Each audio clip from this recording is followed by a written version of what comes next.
So I have recently discovered the existence of the Goldsmith Prize. It's a literary prize recognising authors who are pushing the boundaries of fiction. I only discovered it because I came across this book at the library. It's called Like a Mule Bringing Ice Cream to the Sun by Sarah Lapidary Manyika. It was shortlisted for the Goldsmith Prize in 2016. It's just a short little story. That was really the main reason I picked it up, was because it was a short story and I wanted to have a look at some short stories.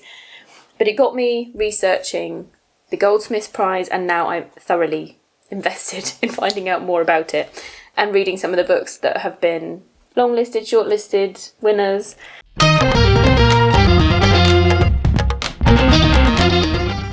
I did realise, doing my research, that I have a couple of the books that were winners or shortlisted already on my TBR shelves, and plus, of course, there are plenty that I've now written down that I would like to read, plus a couple that I have already read. So I wanted to do a little reading vlog, reading this one. As this is dedicated to fiction that's pushing the boundaries of... This is a prize that's dedicated to pushing the boundaries of fiction. I thought just one book per reading vlog, because clearly it's the sort of book that you really want to talk about, you really want to, go in depth on. So it will be just one book per vlog. So this one, I will be reading this. But before we go into the reading bit, I also have How to Be Both by Ali Smith, The Wake by Paul Kingsnorth, and Sterling Carat Gold by Isabel Weidner. So I will be doing reading vlogs for those as well. So How to Be Both not only was on this Goldsmith Prize, but it was also shortlisted for the Booker Prize in 2014 and was included on the Women's Prize as well. The Wake by Paul Kingsnorth was also included in the Booker Prize, and Sterling Carat Gold was also included in the Orwell Prize for Fiction. Other books that I've read that have been listed on this are Hot Milk by Deborah Levy. Wasn't my favourite Deborah Levy book that I've read so far, but I can understand why Deborah Levy as an author would be included on it. The Mermaid of Black Conch by Monique Roffey. Now, I listened to this on audiobook, and I think whilst the narrator was brilliant, for me it lost some of its power, because I think those sorts of stories I prefer reading physically, so I would like to read The Mermaid of Black Conch again, but physically. I do have another Monique Roffey on my shelves, The Tryst, so looking forward to reading some more of her work. Yeah, anyway, into the first book.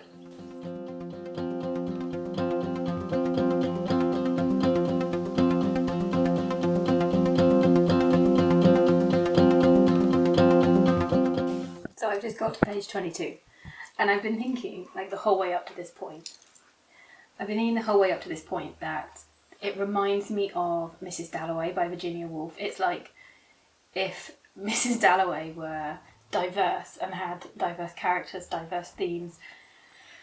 It's got that same stream of consciousness style to it. It's really hard to describe, but where Mrs. Dalloway is very much about social hierarchies and the limitations on Mrs. Dalloway herself in terms of freedom because of social expectations. This is dealing more with the limitations on, in this case, a Nigerian woman, why she chooses to live in San Francisco, the things that she sees where people of other religions, other races struggle against the governmental system, the police system. And then, of course, we get to page 22, and it says, I look around thinking of the young homeless woman, and then, for a moment, of Mrs. Dalloway and her delphiniums. Mrs. Dalloway chose stiff and stately flowers for her party, whereas I've opted for tulips that arch and curve and keep growing after being cut. Clearly, I was not on my own in thinking that this had Miss Dalloway undertones. Clearly it was intentional, because it's mentioned on page 22, so...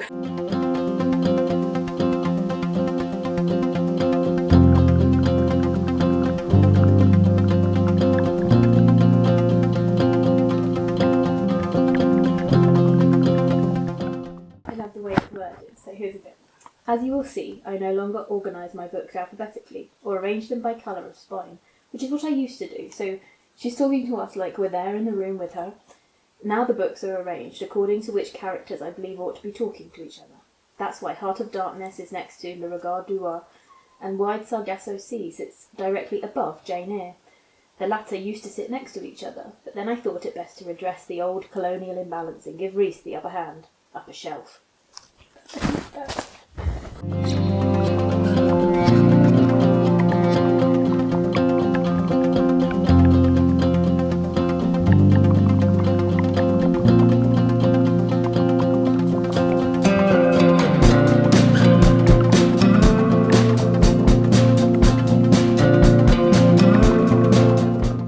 Okay, I'm at page 78 of 118 or something, and yes, it is very, very like Mrs. Dalloway by Virginia Woolf. So we have our main sort of stream of consciousness character, which is Morayo. Is it Morayo? Yeah, Morayo da Silva. And so the majority of the thought processes and the narration is from her perspective. She is an elderly woman and she has a fall near the beginning of the book, but she's always been very independent. She lives alone. You know, she has her own space. She takes care of herself, and then she has this fall, and we're exploring the fact that she's having to go into basically like a home, or like a hospital, but it's like a physiotherapy place. Like she's not permanently in a home. She's just, while she's recovering, she's had to have some hip surgery, and then we get these odd snippets of other people's thoughts, so people who come into contact with her. We have someone she meets who's a homeless lady on the street. We have a shopkeeper where she goes to purchase some flowers. We have the lady who has sort of who used to be her neighbour and who is committed to being the executor of her will should anything happen, and who therefore is trying to sort out her bills and stuff while she's in this home recovering. And then a gentleman that she runs into in the home whose wife is more like a permanent resident who's suffering with, I don't know, we don't actually know, but something like dementia or Alzheimer's. And it's again very similar to Mrs. Dalloway in that each person's thoughts that you're in feels very different. You know that you're in someone else's thoughts. So for instance, one character might have really jumpy thoughts that feel a bit less coherent than other people's. Our main character, the main narrative that we're seeing, she's an academic lady, and so she has a much more academic way of thinking, and as I say, she keeps weaving in these thoughts about literature because that's what she used to be. She was a professor of literature. The similarities to Mrs. Dalloway, I've read Mrs. Dalloway this year, so those are really nice references to me.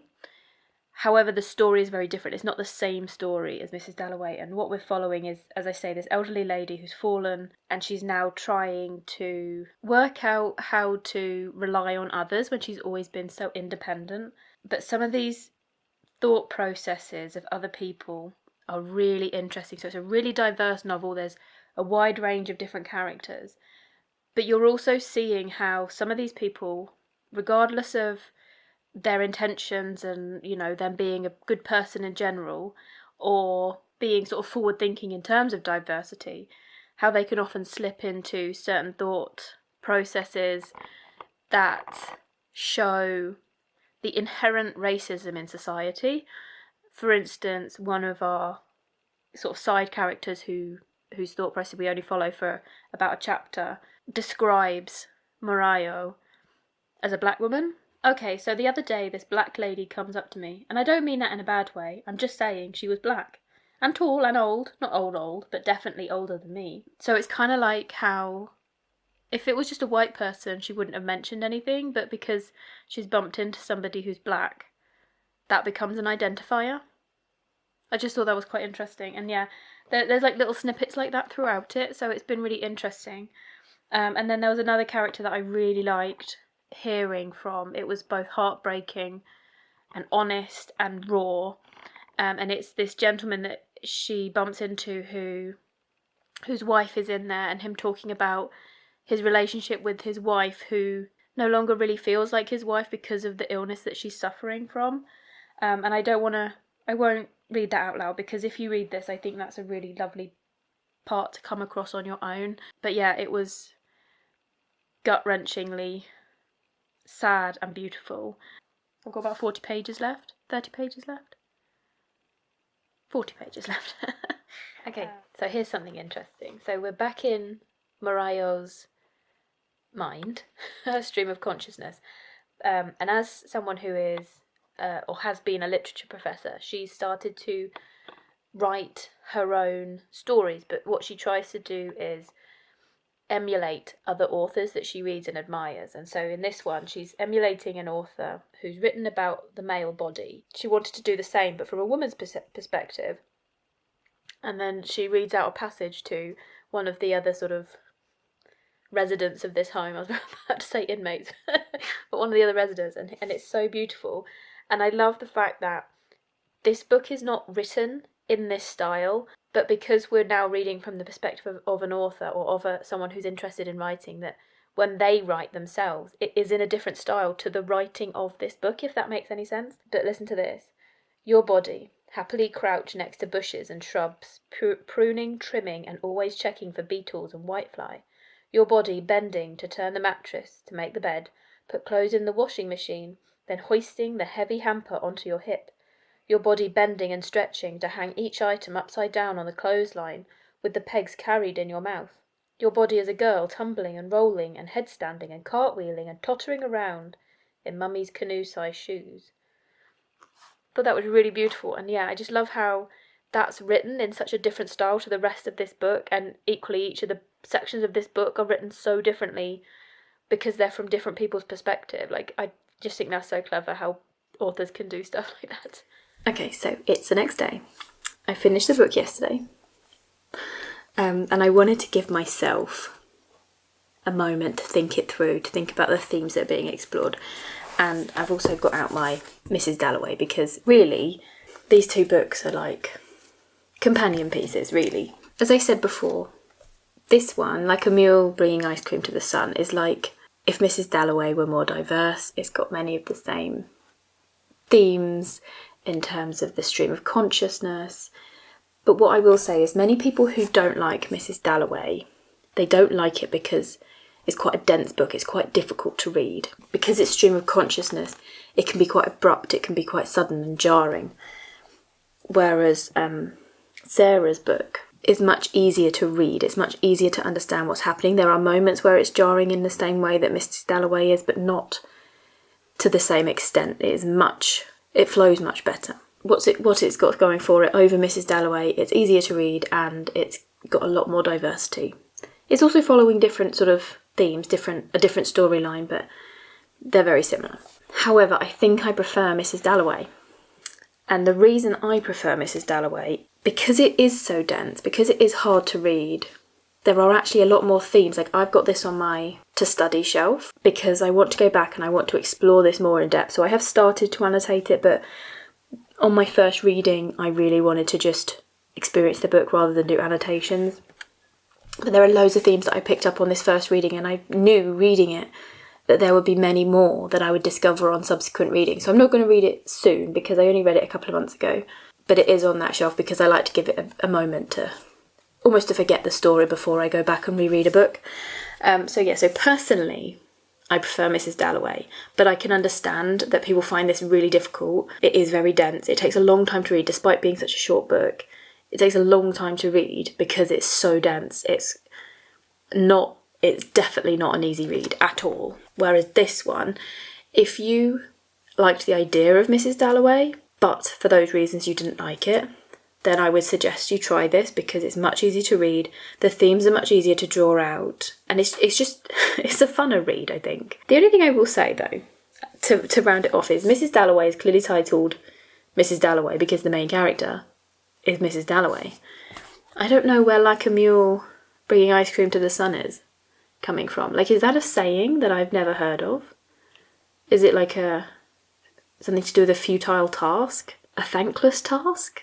I don't know. But I don't really know how that factors in. But anyway, really glad that I've tried this. I would give it, I think, a 4-star. I think I'm giving it 4-star. I also gave Mrs. Dalloway, so in terms of star rating, I'm actually giving these the same. But This one I probably wouldn't be tempted to read again, whereas this one I do want to read again, so take from that what you will. We'll see. I don't know which one I'm going to read next, but keep your eye out for another Goldsmith Prize reading vlog.